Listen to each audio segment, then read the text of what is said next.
আপন মানুষগুলো পর হয়ে যায় যদি না থাকে তাদের মধ্যে ভালোবাসা, যদি না থাকে কোনো প্রকার যোগাযোগ। আর পর মানুষগুলো ভালোবাসার কারণে বন্দী হয়ে যায় আপন মায়ে। আসসালামু আলাইকুম এভরিওয়ান, সবাই কেমন আছেন? আজকে চলে যাচ্ছি আমার বাপের বাড়ি। আর আমার বাপের বাড়িটাও হচ্ছে আমার শ্বশুর বাড়ির কাছাকাছি। অনেক দিন হলো রাতে গিয়ে থাকি না, তো আমাকে অনেক বলে আব্বা আর মা যাতে আমি রাতে গিয়ে থাকি। তো আমি তারপরও থাকি না, হচ্ছে নিহানিশা যেহেতু দুইজন, ওদেরকে নিয়ে থাকা পসিবল না। দেখা যায় বাড়ি ছেড়ে থাকাটা আমার কাছেও ভালো লাগে না, যেহেতু আমি নরসিংদীতেই যাই খুব কম, বাড়িতেই বেশি থাকি এখানে। সেক্ষেত্রে একটা অভ্যাসে পরিণত হয়ে গিয়েছে, কোথাও গিয়ে রাতে থাকাটা আমার ঘুমই আসে না, তার জন্য যাওয়া হয় না। কিন্তু আজকে মেয়ের আবদারে চলে আসলাম।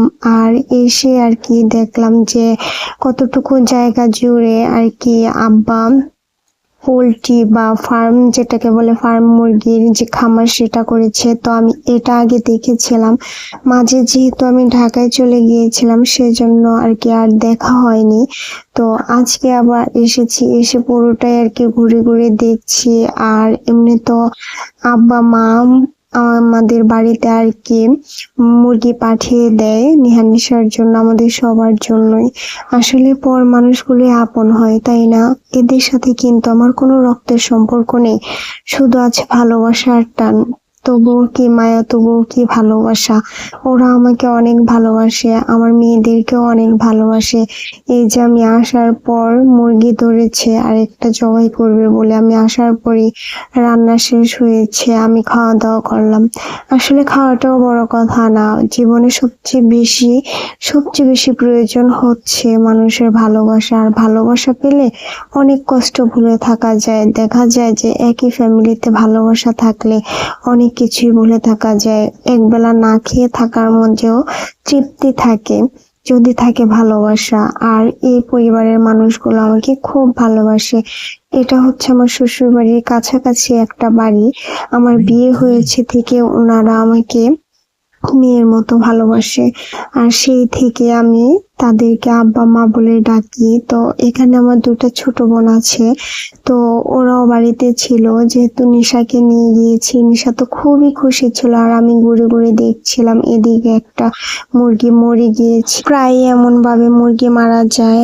আর আমি যেহেতু এসেছি, তো ভেবেছিলাম যে দুপুরে খাওয়া দাওয়া করে বিকেলের দিকে যাব, কিন্তু তার আগে আমার ননদ ফোন দিয়েছে যে বাড়িতে চলে যেতে হবে। তো কি আর করার, বাড়িতে চলে যাচ্ছে। আর মা আমাদেরকে মুরগি দিয়ে দিয়েছে, সেটা আর কি নিয়ে যাব। মাঝে মধ্যে চিন্তা করি রক্তের সম্পর্কগুলো দিয়ে কি করব বলুন তো? যে সম্পর্কের মানুষগুলো কোনো দিনই যোগাযোগ করে না, কোনো দিন একটু খোঁজ খবরও নেয় না আমার।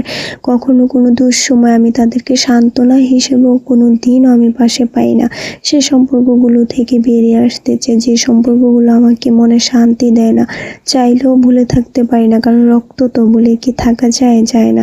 কিন্তু তবু এই পর মানুষগুলোর মধ্যে আমি আমাকে খুঁজে পাই, আমার ভালোবাসাগুলোকে খুঁজে পাই, যে ভালোবাসা ওরা আমায় দিয়েছে। তো নিশাকে নিয়ে আমি বাড়িতে চলে আসছি ফোন দিয়েছে বলে। তো এখন আমরা চলে যাব ছাগল কিনতে, ছাগল দেখার জন্য, কারণ একটা ছাগল কিনতে চেয়েছিলাম। তো অনেক আড্ডা হয়ে গেল, অনেক কথা বললাম আজকে। আজ আর নয়, সবাই ভালো থাকবেন, সুস্থ থাকবেন।